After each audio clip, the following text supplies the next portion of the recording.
Thank you. Gosh, it's so much fun to be here. It has been way too long. Those of you that might have been here when we were serving with you will remember that my wife Valerie is by far the fun one, and she's just homesick. She just wasn't able to get here. She is so disappointed, but she sends her love and her greetings, and appreciate your prayers for her as she gets better and better, but she would love to be here. You know, when Jason was kind of introducing that piece about how people serving other people has great impact, I wanted to tell you that you guys did that for me and for my wife and for my family. While we were here, one of our grandkids was born, and he was 4 weeks old. He became very seriously ill, wound up in the PICU at Riley Hospital in Indy. And it was really nip and tuck there for a bit with that little guy. And we were scared to death and worried and praying, and you guys were surrounding us in prayer, and it was just such a gift to us. He was as I said, four weeks old when that was going on, but if you take a look now, he's just a holy terror.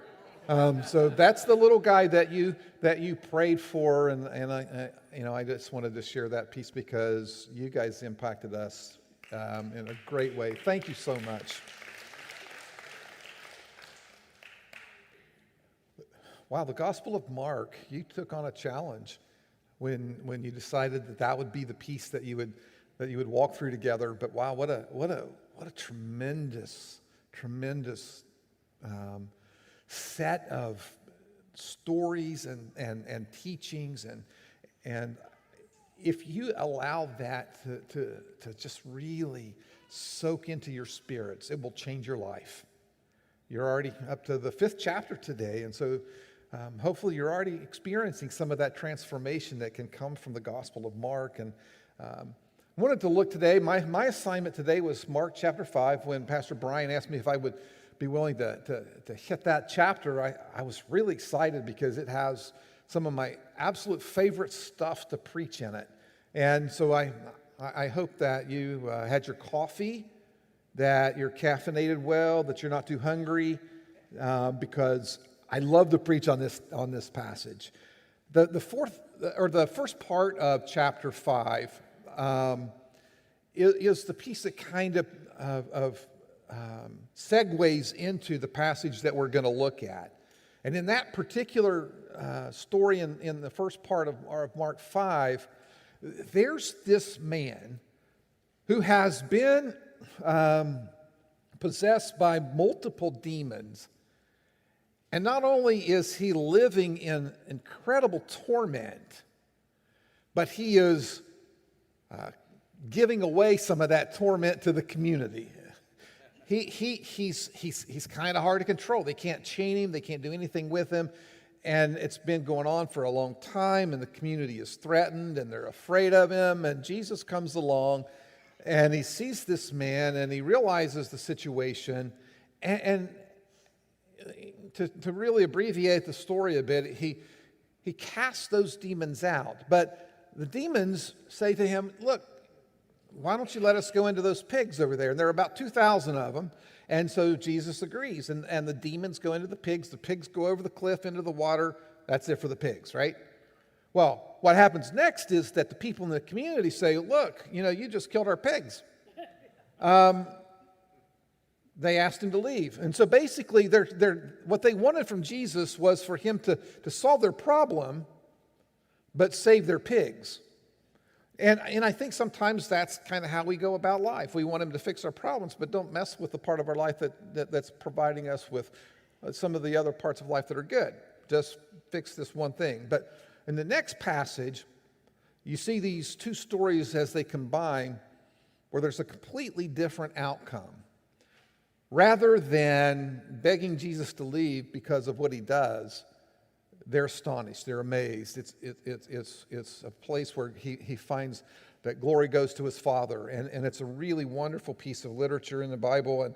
and the joyful part about it is that it's really true. But the extra joyful part is that it says something to you and me and how we live today. So I want to share this passage with you. I'm going to start with Mark chapter 5, verse 21. We're going to go through this passage, and I'm going to stop a little bit as we read it and just highlight a couple of things so that it'll help provide some context for some of the things I'll say a little later so that we kind of embrace what the Scripture's really kind of trying to teach us. It begins at verse 21 and says, when Jesus had again crossed over by the boat to the other side of the lake, a large crowd gathered around him while he was by the lake. Then one of the synagogue rulers, named Jairus, came there. Seeing Jesus, he fell at his feet and pleaded earnestly with him. My little daughter is dying. Please come and put your hands on her so that she will be healed and live. So Jesus went with him. Now, just a brief pause there for a second. Notice that this man was one of the synagogue rulers, a prominent man in the synagogue worship in this community. He was one of the power, had some authority. He was kind of the orchestrator of what happened in synagogue worship and highly thought of and respected. And yet, in that community that hadn't really embraced this Jesus yet, he was willing to go. And actually, the irony of it is that he was begging Jesus to do something out of his desperation for what was going on with this little girl.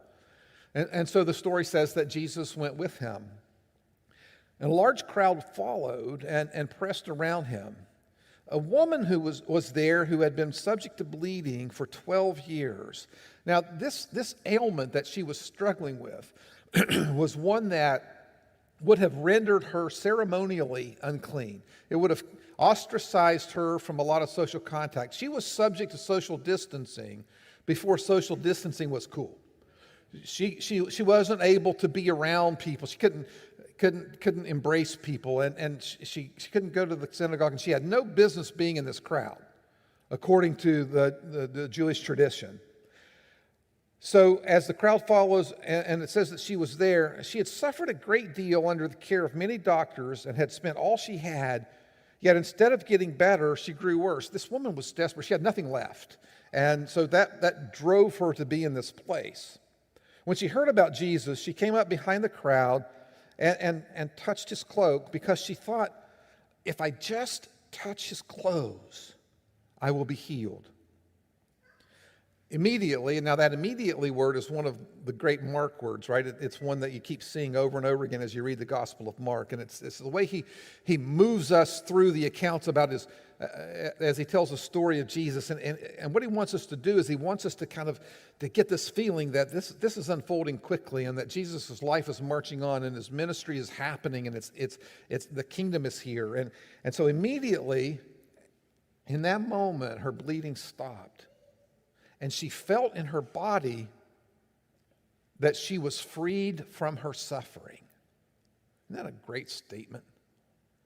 At once, Jesus realized that power had gone out from him. He turned around in the crowd and asked, "Who touched my clothes?" Notice that when she touched him, he sensed something happening within himself. There's the first introduction to the word power in this story.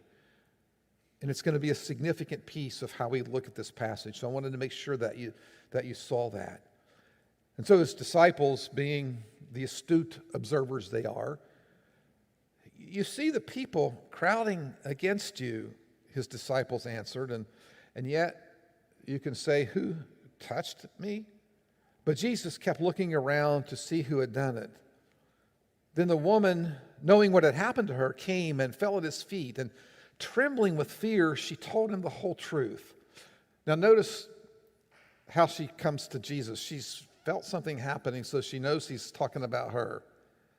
And she's trembling with fear because she's not supposed to touch him. She's not even supposed to be in the crowd. And yet, out of her desperation, out of all of the emotional and spiritual grief and pain that she's experienced, she's driven to be there. But now she's been caught. And so she tells Jesus what she said was the whole story. But then the next verse is so powerful. He said to her, "Daughter, your faith has healed you. Go in peace and be freed from your suffering." He didn't chastise her. He didn't yell at her. He didn't say, "Ooh, that woman touched me, take her away." Instead, he said this one beautiful word to her. He called her daughter. Wow. I wonder how long it had been since anybody spoke affectionately to her. I wonder how long it had been since someone recognized that she was more than an unclean biological piece over there, but rather that she was a human being who had great need.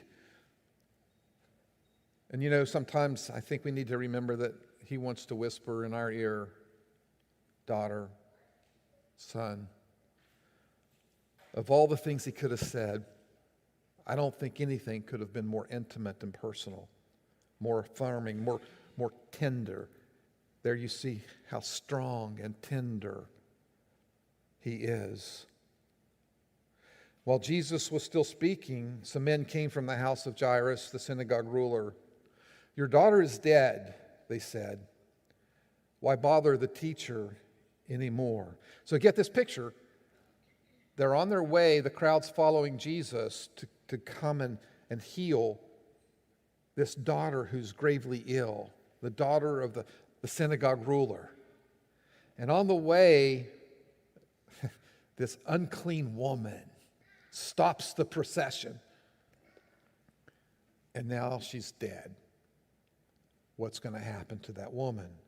What's going to happen in the story? Ignoring what they said, Jesus told the synagogue ruler, "Don't be afraid, just believe." I wonder sometimes when things seem out of control, Jesus has to ignore what we say. I wonder how many times we get it so wrong that when we start speaking about our situations and our circumstances in life, it becomes incumbent upon him to just ignore what we say and go ahead and do his thing. By the way, I'm glad he does. And so he ignored what they said, gave the instructions to believe. And then we pick up in verse 37, he did not let anyone follow him except Peter, James, and John, the brother of James. When they came to the home of the synagogue ruler, Jesus saw a commotion and people crying and wailing loudly. He went in and said to them, "Why all this commotion and wailing? The child is not dead but asleep." But they laughed at him. And he put them all out. He took the child's father and mother and disciples who were with him and went in where the child was. And he took her by the hand and he said to her, "Talitha quum," which means, "Little girl, I say to you, get up." Immediately the girl stood up and walked around. She was 12 years old. At this they were completely astonished. He gave strict orders not to let anyone know about this, and he told them to give her something to eat. You know, there are lots of pieces in this passage. So much to look at. But one of the things that I wanted to make sure that we talked about today is this thing that I see in this story that's really compelling. And that is that Jesus' power that's demonstrated in the story, the power that this woman felt, the power that Jesus felt when it went out of him, the power that showed him raise this little girl from the dead, that power has two really juxtapositional kinds of characteristics. On the one hand, that power is really strong. I mean, the healing, the raising of a dead girl. But it's also tender. It's strong and it's tender. He hears the heart of a desperate father, not a ruler of a synagogue. He sees the plight of a grieving, painful life of a woman.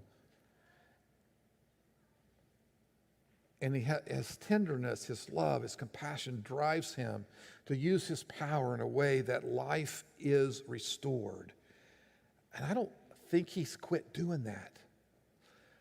The fact is, I don't know if you've discovered this or not, but sometimes life can be hard. At best, it can be irritating, right? I had a teacher friend tell me about a coworker whose name was Mrs. Foster. And she was a first grade teacher and was getting really frustrated. It's COVID in schools, and it was tough on teachers, right? And I'm sure there was a lot of irritation that went beyond the normal irritation that a first grader can dish out. And finally, she looked at this little guy and she said, "You've been irritating me all day long. And all the stuff you're doing, these are my pet peeves." And Mrs. Foster went on and asked the little guy, do you know what a pet peeve is? And he said, "No, I don't." And she said, "Well, pet peeves are the things that irritate you the most. And do you know what my pet peeve is?" And she said, "Mr. Foster, I think the boy might have nailed something." But sometimes it's a lot more than the pet peeves that we have to deal with. Sometimes it's the real struggles in life. The life can be really super hard. There are times we're pushed to our limits, right? Things can push us that seem unfair, and things can push us to the limit. Those things can be things that we feel like are undeserved. And when those times come, to those of us who know Jesus, we can find this power that's strong and tender. And that's what I want to leave you with today. This strong and tender power, this open heart to the strong and tender power that Jesus wants to pour out on you, the one that we see here, that strong and tender power that we see in this story.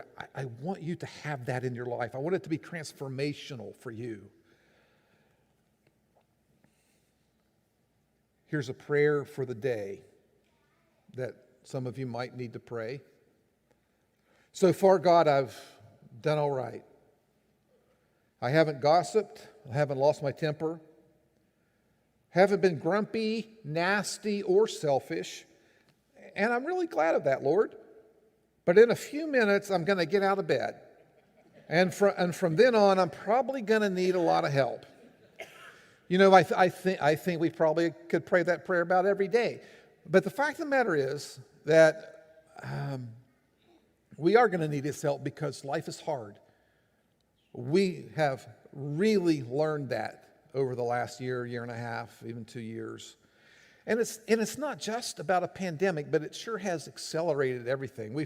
We've seen challenging situations in our communities. We've seen the quest for racial justice. We've seen how divided we are.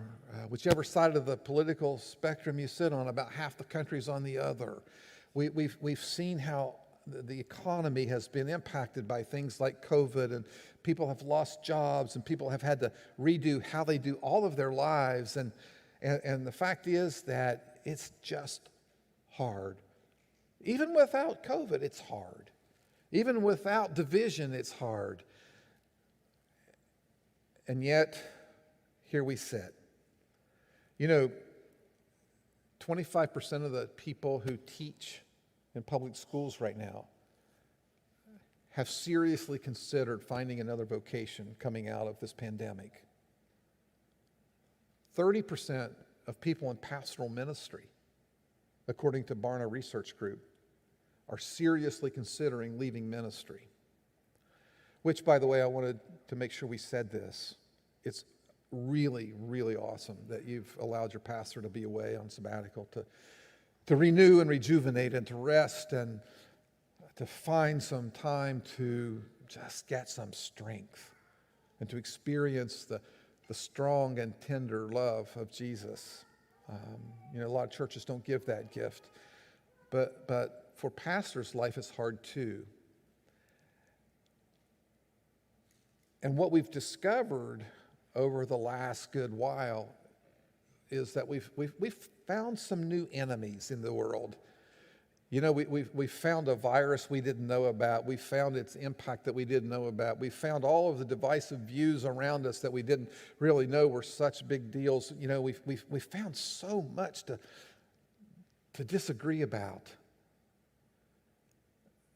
But underlying all of that is this one enemy that wants to separate you from God.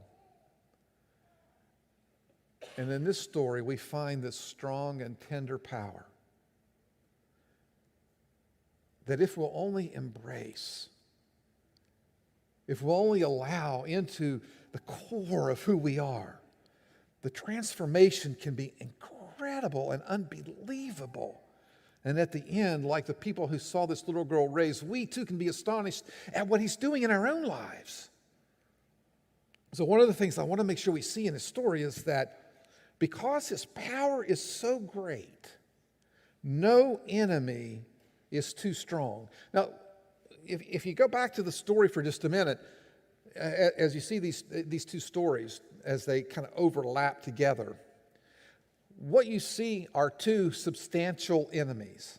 There is this first enemy, the woman whose physical problems were irresolvable medically. It's like getting the word from your doctor that, yeah, you have something that's horrible, but we can't do anything about it. And you're going to have to live with this. But then you add in the fact that it causes such emotional and spiritual pain and the ostracization that she's experienced. This enemy is a great enemy. Imagine, for example, not being able to experience even something so simple but beautiful as a hug. There's something about that human touch with people that we love that you can't explain, but it nourishes us. My parents have been married 72 years, and my dad is in a nursing home, and my mom lives at home alone. And because of the pandemic, she went an entire year without being able to hug my dad. And I see that in her, and I realize how deep the pain must have been for this woman. There's a great enemy there, this physical condition. And the other enemy, pretty much most of the time, death's pretty final in our culture. But it was then too, and yet here it is. This death. The beauty of the story is that it reminds us that the enemy that we face called death is something that Jesus not only defeated in the life of this little girl, but can defeat in our lives in so many different ways. There are so many things that can make us feel like we're in a tomb, chained, held back from being that person that we were called to be, that we were created to be. And when he comes into our lives and we give him the freedom to work in our lives, that enemy that chains us, those things that defeat us, those things that feel like death to us, they're no match for the power of Jesus. And he can do something in you that you could never, ever do for yourself. No enemy that you face is too great. But like the Father, you got to bring the enemy to him. Like the woman, you got to reach up and touch his clothes. Invite him in to the mess that might be your life. As the story continues, another piece that stands out to me is the simple fact that because his power is so strong, no life is ever too far gone. I don't know if you've ever been to that place where you feel like this time you just managed to get too far away from him. I don't know, maybe you look at other people in your life and you think, well, they're so far gone, there's just no hope for them. But the fact of the matter is that both of these lives were really at the end of their rope. The little girl in the story seems like, well, when the messengers come and they say she's dead, if that's not too far gone, I don't know how to describe it. The woman, everything she had, she spent trying to get well. Nothing happened. She has no more recourse. It's too far gone. Maybe you've made some messes in your life where you feel like your life is too far gone. Maybe there's some choices that you're living with now, and the consequences of them are just so debilitating in your world that they're dragging you to a place of hopelessness and despair. Maybe it's something where someone you love finds themselves. Can I tell you that they're not too far gone? One of the verses that has driven me in my life to prayer about situations that seem too far gone is a real simple verse in Isaiah 59:1. It says simply, "Surely the arm of the Lord is not too short to save, nor his ear too dull to hear." Because his power is so great, no life is too far gone. And see, that kind of rolls into this next piece. Because his power is great, then if no situation is too far gone, then no situation is final either. Aren't you glad that we serve the God who gets the last word? Until he says it's over, it's not over. It felt over to this dad. It felt over to this woman. But yet somewhere inside of them, there was this one last piece of interest. They had to try one more thing. This woman had to touch his clothes. This dad, this ruler of the synagogue, he embarrassed himself by begging to this carpenter, "Please come help my daughter." Because deep down, I think they both understood that as long as there's Jesus, no situation is final. And as the story unfolds and as things work out, they were right. Can I ask you about what might seem final to you this morning? What is it that you're struggling with? Or maybe a friend or a child or a parent is struggling with that seems final. There's a great line in a worship song I love that says, "The resurrecting King is resurrecting me." That was the story for these folks. Because his power is strong, there's some good stuff. Good stuff for me and you. But his power is not just strong, it's also in this story you can see that it's so tender, it's so full of love, it's so compassionate. It's not just this power that we should shy away from in fear and trepidation, but it's a power that we should run to because of its compassion and love. And we see that, and one of the ways we see that because this power is tender, no situation escapes his attention. Have you ever been there when you feel like maybe he's not seeing what you're going through? I mean, we know better in our heads. We know he's this all-seeing God. But sometimes that heart inside of us starts to talk to our brain that knows better and says, he doesn't quite see you. And yet when the woman touched him, he knew it. And he immediately knew what had happened. And I'm going to guess that he probably knew who touched him. But he wanted her to speak up so he could call her daughter.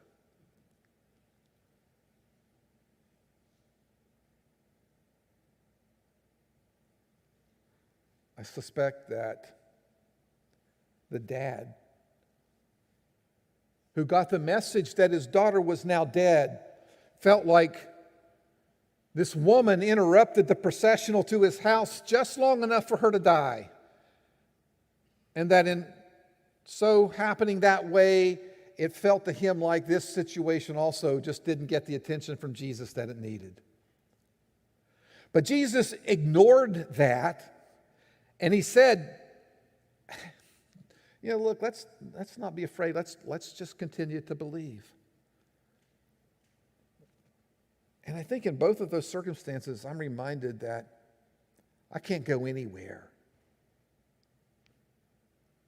that is too far from him to find me. That there's nothing in my life, regardless of how I feel, there's nothing in my life that goes unnoticed by the King of Kings and the Lord of Lords. How incredible is that? And so whatever might have been on your minds today as you come in to worship, if there's this slightest feeling that everybody else is getting his attention but you, let me just say that we all feel that way sometimes.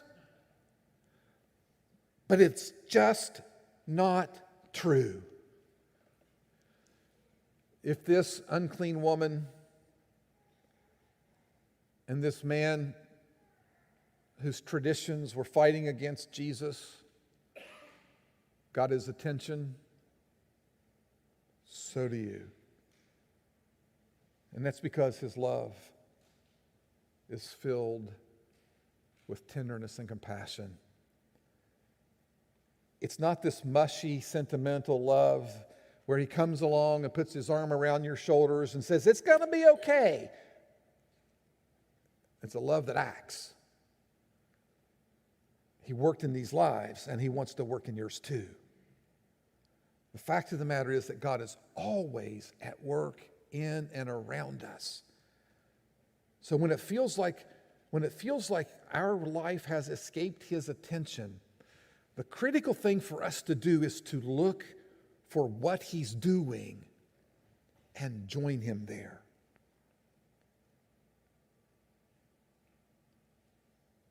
No situation escapes his attention. And if that's true, there's another thing that's true about his tender love, and that is that no person's out of his reach.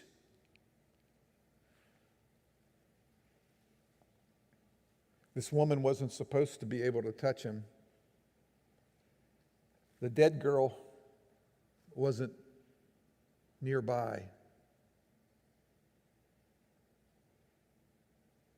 And he still restored them.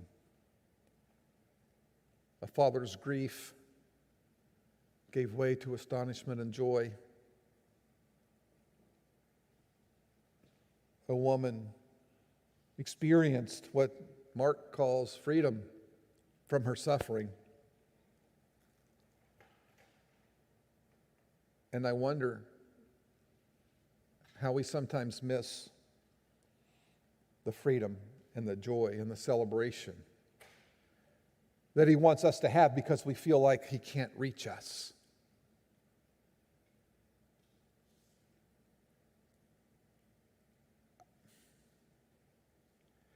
He can. He will. And it's quite possible that he's hoping to do that today for some of us. You know, a lot of these situations that we face, the two situations in Mark chapter 5 that we're talking about, they carry with them a lot of hurt. I can't imagine what it would feel like for my 12-year-old daughter to be on her deathbed. Just can't imagine the hurt, the desperation. I can't imagine the hurt that I would experience if my wife couldn't hug me, or the little guy on the screen couldn't give me a big old hug. The hurt that these situations represent, it's so profound. But you know, I suspect that there are some of us that are sitting here today where some of our hurt not only has been profound, but it haunts us. And it can come from so many places, have so many causes. I really want to tell you that his strong, tender power means that your hurt is not beyond his touch. So I'd love for you to think for a moment about the many different ways that you might relate to the folks in this story. Or maybe it's someone that you love who needs to hear about what you see in this story. But I'd love for you to just reflect on that a bit, but I'd love for you to go a little further, if you would. I'd love for you to open your heart to the Jesus who possesses such strong and tender power. And would love to invite you to open your heart to him, to touch his clothes,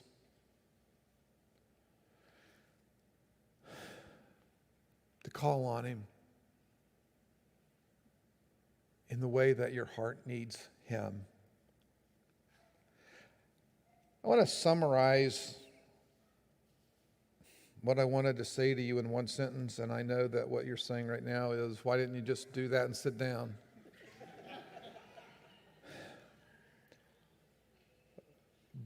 But I want you to hear this sentence. Because his power is strong and tender, there is no life he cannot restore.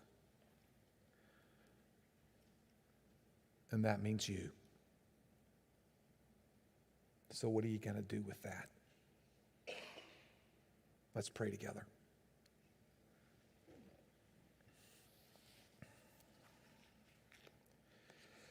Our Father, it is with astonishment that we think about what you're able to do in our lives. We are truly amazed at your ability to meet us in the places where we are, that you can reach us, that you want to reach us, that you can touch us, that you can restore us, you can bring us into that closer connection with you. God, we are grateful. And so in these moments, we pray that you would just roam this room, that you would whisper in the hearts of every single one of us and tell us about how you want to touch our lives with your strong and tender power.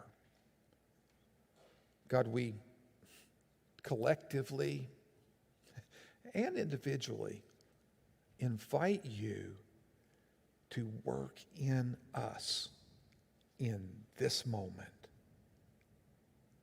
In Jesus' name, amen.